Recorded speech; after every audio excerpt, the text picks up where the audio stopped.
back to the second episode of this mini-series on quantum thinking and its effects on physical reality and the reality that we live day to day. I'm Bryony Pengelly from Blaze Martial Arts and Personal Safety. This is Mark Dawes, he's Director and National Coach from the NFPS, National Federation of Personal Safety. And he's also the author of multiple books, including Understanding Quantum Thinking and Live This Life. In your book, Understanding Quantum Thinking, you state that your mind cannot differentiate between what we see and what we imagine. Yeah. Okay. Which you actually you reference really well, which demonstrated with nightmares, for example. So when you wake up from a nightmare and you know you're sweating, you're crying, you know your heart's racing, that kind of experience. Yeah. So in reference to that, you know, our mind not being able to differentiate between what we're just visualizing and picturing and what's real, or what you know we can actually visually see. What biological effect can that visualization have on creating, you know, our state? Well, our physical state. Yeah, our physical state. Yeah. Oh, it's immense. I mean, you know, because the brain is an obedient servant. You know, your mind is an obedient servant. So whatever you put in that mind, it will go to work on. You know, and this is the thing, you have to gatekeep the mind. But when you think about the power of thought, okay, it's a huge thing, because if you look at disease and illness in our society, I mean, it's called disease, you know, because they've taken something that's healthy and made it ill. So we all know about the placebo effect, you know, where you take a sugar pill and people get better. A lot of people don't know there's something called the nocebo effect. And that's where what you probably heard of is a shaman or a witch doctor or a, you know, in a tribal environment puts a curse on someone and they die.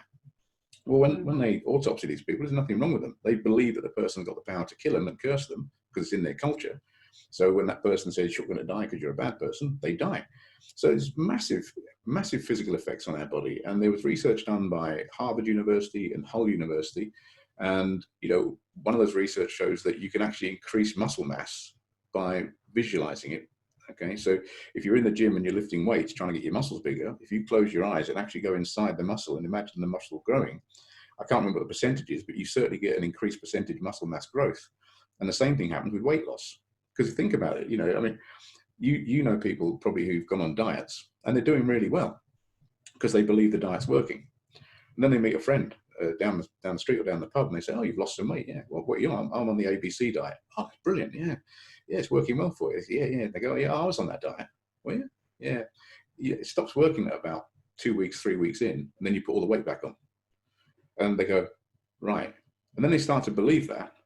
And I think we're going to come on to sort of question you got later on, but your brain will produce chemicals consistent with the way that you choose to believe that will affect your body. So if you think, I'm going to put weight on, in simplistic terms, there's a part of your brain that goes, well, I better give you some put weight on juice. And it puts the stuff on for you, you know. Because have you ever heard people say, "Oh, I'm just skinny because that's my metabolism." Yeah. You know, oh, I'm overweight because, you know, that's just the way I am. You know, it's my metabolism. What runs the metabolism? It's the way you think. And all this stuff that I inherited from, you know, I'm overweight because my family are overweight. My mother was overweight. My father's overweight. My auntie's overweight. My granddad's overweight. That's why I'm overweight. Rubbish. Absolute rubbish. Mm-hmm. You know, part of your DNA is passed on, but the rest of it can be influenced by the way we choose to think. That's really interesting, because the digestive system is known as the second brain, isn't it? And they do relate very closely with, you know, kind of on a cellular level of crossing, you know, between the two and chemical reactions and things. So yeah, that all makes sense. It's a shame. One thing to other people's opinions, really, isn't it? Yeah, I mean, one thing that fascinated me was I mentioned earlier on that I did Arctic warfare training. I was in the Navy, and we used to work up in the Arctic at temperatures from anything from -17 to -70. So you can imagine the amount of clothing we used to have to wear. Well, Buddhist monks meditate on top of snow-covered mountains that are at -20 in nothing more than a robe, and they don't get frostbite and they don't get hypothermia. And when we discovered this, when I was shown this, when I was in the forces, I thought, why are they dead? And it's the power of their mind. They can internally heat their bodies. They can raise their body core temperature. They can lower their heart rates, you know, and we're all capable of doing it. It just takes practice and training. Mm-hmm. And do you think that they have become so specialized in that because of all the practice meditation that they do? Yeah, yeah. Is that where you think they're, you know, the core basis of that is from for them? Yeah, it's mind training. Meditation, call it what you like, visualization, is mind training. You know, I mean, they said there was a statement made a few years ago that no matter who you are on the planet, if someone fires a gunshot, you will flinch. Everyone has a flinch response to a gunshot. Well, the Buddhist proves that they don't have a flinch response to a gunshot. They can meditate and they can fire the gun off beside their head and their heart rate doesn't go off. They put themselves into a state where they can blank it out. Interesting. But if you think about this, you know, I mean, I've done work with a Paralympic athlete, and part of the problem she was experiencing was that when she had to defend a gold medal, the sound of the crowd was putting her off. So her psychologist said, just ignore it. The more she ignored it, the more it became a bigger problem. So I said, well, why don't we just amplify it? So we just did it the other way, and it worked. You know, so all your students, and this is why what you do, what you and your husband do, Mark, with your clubs is so important for people. Because through learning a martial art, they start to achieve things. They go through a process of achievement all the time. They're learning new stuff. They're going up the grades. They're doing whatever. That physical change has a change on their mental capability. You combine mental change, though, with your physical aspect, and there's growth is off the scale. Mm-hmm. Yeah, and that's why I've just done a seminar yesterday on the black belt mindset, actually, because it was just really talking about how you can go beyond what your muscle's telling you. So when your body's telling you to stop, it's your mind that's in control of that. It's just like the wall, you know, the wall that, you know, the London Marathon runners experience and pushing through that. And when they push through that, that's of course when all the growth happens internally. So yeah, we do a lot of work with that in our classes. But do you think that it can have an adverse effect as well? So can you actually think yourself poorly to that extent? You know? Yeah. As you say, you can make yourself kind of not lose weight if somebody, you know, puts that seed of doubt in your head. For example, with COVID-19, do you think there could be elements of so much fear involved? I know we might be going into kind of dodgy territory here, but do you think because there's let's speak about it. Yeah, that people might be kind of almost, in fact, there are situations, aren't there? I've heard of research where science labs, when they've been studying tropical diseases, they've actually brought the symptoms on themselves, or they've seen symptoms in themselves. So do you think there's possibly cases of people at the moment who, because they're not thinking positively, or they're not thinking about not focusing on their health and their vibrance and their, you know, strength and stamina, and they're focusing on the news so much that's going to be having an adverse effect on them? Oh, totally. I mean, you know, when you talk about the tropical diseases thing, the woman who reported that in her book, Mind Over Medicine, was Dr. Lisa Rankin. And she found that 79% of first-year medical students studying tropical diseases got the symptoms of the disease they were studying. You know, wow. And that's a huge thing. And there's other research that has done that, you know, been done out there as well. But of course it can, because, you know, the brain will release chemicals consistent with the emotion you're expressing, or the words you're using at any given moment in time. So yeah, you can talk yourself ill. You can talk yourself to death. You know, I mean, I know people say literally, oh, I know someone can talk themselves to death. If they were using words, you know, like they wish they were dead and those sort of things, they're on a slippery slope here. You know, I mean, it's so important to have healthy self-talk. I mean, we've got a lot going on at the moment with mental health awareness and all this other stuff that's going on out there, and mental health first aiders. But I got involved with a corporation where I think it was 24% of their staff were off sick with stress. And the reason they were off sick with stress was they were following the health and safety executives guidelines by doing a stress audit. So they sent a questionnaire out by email to all their staff, and they said, are you stressed? And they went, yeah. So the next stage is bring in someone to help them identify what stress is. So they brought this guy in who gave them I went and sat on the course. When they asked me if I could help them, I said, I don't know. Let me go and sit on this course. And the poor fella, he was telling him how stress had, given him a heart attack, and he'd lost his business, and he'd lost his family, and he was depressed, and he was all the rest of it. And all these people have gone, hang on, I just said I was stressed on a survey. Is that going to happen to me? They were going off sick. Of course it can. Absolutely.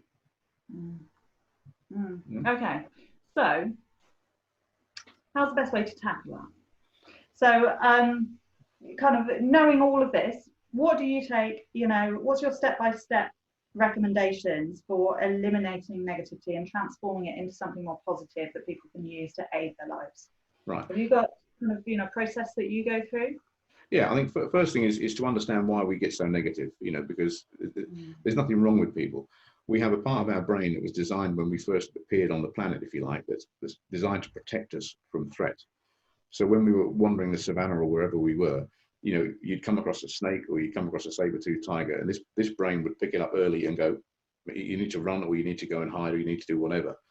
And they always talk about, interestingly, survival of the fittest. It wasn't survival of the fittest, it was survival of the cautious. Because if we were walking down the savannah and there was a big bush, and we heard a rattle, a shake in that bush, if the brave person went, I'll jump in and kill it, and jumped in without knowing, and maybe he came out and it was a rabbit, he's lucky. If the cautious person stayed away from it and waited to see what happened to the brave person. If they then went to a cave at some, midday when the sun was at its zenith, and the brave person said, let's get in the cave and hide out the sun, the cautious person might say, well, there might be a bear or a lion in there. No, don't worry about that, I'm brave. They'd have gone in, maybe luckily nothing there, whatever. But one day there'll be a poison snake in the bush, and one day there'll be something in the cave that will kill them. So we're survivors of the cautious, not survivors of the brave. So to speak, like I say, survivors of the fittest. It's not like that at all. But that brain was designed to keep us alive, and it's designed to look for threat. Now you fast forward 2 million years, and we don't have saber-toothed tigers. We don't even have to hunt for our own food. We can buy it in a supermarket, providing no one nicked all the bread. But but this brain is redundant, and it doesn't like being redundant. So it finds fear wherever it can. It looks for it because it doesn't want to be unemployed. So that's why people end up, they get a fear of spiders, they get a fear of going out the house, they get a fear of loud noises. And you're only ever born with 2 fears, which is fear of loud noises and fear of falling. All the other fears you learn. You have to learn them. So you either taught them by someone or you experience something that causes you fear. So, and if you talk about COVID-19, you've only got to put the telly on and it's COVID all day long, number of deaths have increased, number of deaths happening. There's fear out there everywhere. There's worry out there everywhere. So this brain can lock onto stuff everywhere. It hasn't got a hard job to do. It's predisposed to do that. Yeah. So to overcome it, you have to train your brain. You have to take the antidote. And if something is causing you fear, and it's always a little voice inside your head that will be saying something, something bad, just stop it. Just stop. It's inside your head. You can do what you like with it. Just stop it. And, just say, shut up a minute, and replace it with something positive. That's the first thing you can do. Or you can change it to sound like Donald Duck or Mickey Mouse. I've done that before when I was actually doing an NLP intervention with a police officer. And you can make it sound funny. You can distort it any way you like. You can do this stuff. The other thing you can do is be grateful every day for the fact we're on this side of the grass, if you like. There's so much we can be grateful for. And fear and anger are the 2 big killers. They bring on all the illnesses and diseases, heart attacks, strokes. They're the 2 big ones. Gratitude and love are the antidotes. And and if people love this is why I say to people, if you're going to do something, run a martial arts club, go into business, do whatever, do what you love, because you're going to be doing it for a long time. And if you get to the point where you hate it, you can't do it. There's no point just doing it for the money, because you won't be around to spend it. Massively insightful. Beautiful. That was really beautifully put.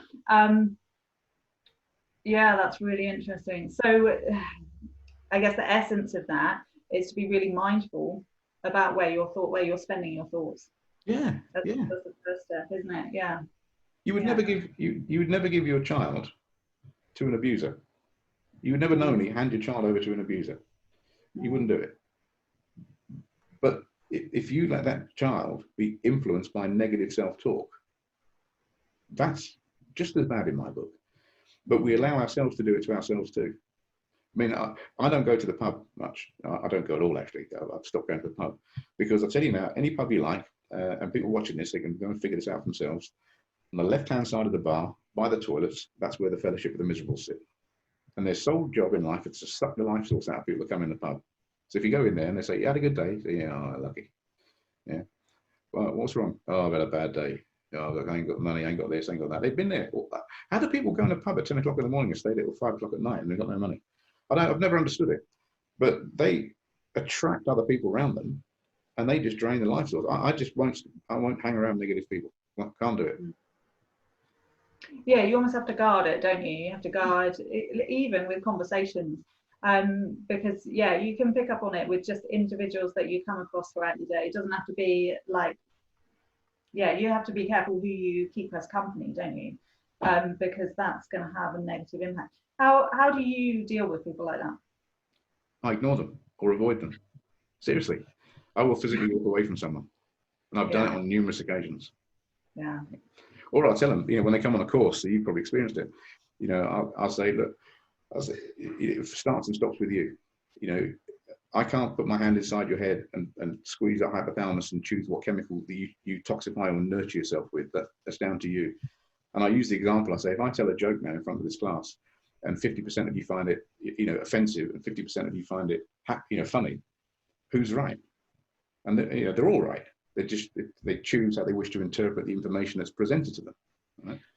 The people that find it funny, their brain will produce nutrients that will go to every one of the 60 to 100 trillion cells in the body, and they'll nutrify them. The people that are offended by it, they're going to produce toxins that's going to go to every one of their cells in the body. And they actually use language. This is the other thing about NLP. It's so fascinating. It is, you learn how people's language tells you about what they're doing to their body, and they'll actually say, "You make me sick." My strapline of that is, well, actually, I don't. You're helping yourself to do that quite well on your own. So I give it to them straight. I say, I'm not here to offend you. I'm not here to upset you, but I can't do that anyway. You have to choose to be upset. You have to choose to be offended. You have to choose to be happy. That choice is yours. I can't make that happen for you. And people are programmed, I listening to some stuff Bruce Lipton put out the other day, and he was saying that, it just reminded me of something. I think it was the Jesuits used to say, give me a child, and by the age of 7, I'll give you the man. Because up to 7 years old, that child is absolutely susceptible to all of the programming that it's going to get. So, if you imagine, if say a child lives in a dysfunctional household, or he's seeing his mum and his dad fight, or they're swearing all the time, or never going to amount to anything, and they hate people who are successful and all that sort of thing. That child's going to absorb that, and that child's going to be a product. It's going to be programmed to be just like that, unless someone can intervene and change it. But the good thing is, even if that child is 30, 40 years old, bang, we can change that thinking in a heartbeat. Yeah. That's what I was going to jump in with. Actually, it can be a quick process, can't it? To transform. You've just got to be willing. You just got to be willing and mindful. Yeah. Okay, I'm going to stop you there because I think we've filled an episode. So I just want to finish off by saying thank you for your time today. Also, we've got another episode coming next week, so by all means do tune in again.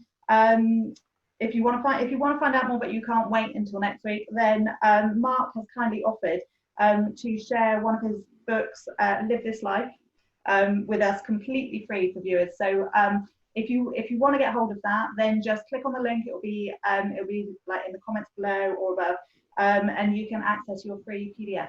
So that's all for today. Thank you, Mark, and we shall catch you next week. Thanks, Barney.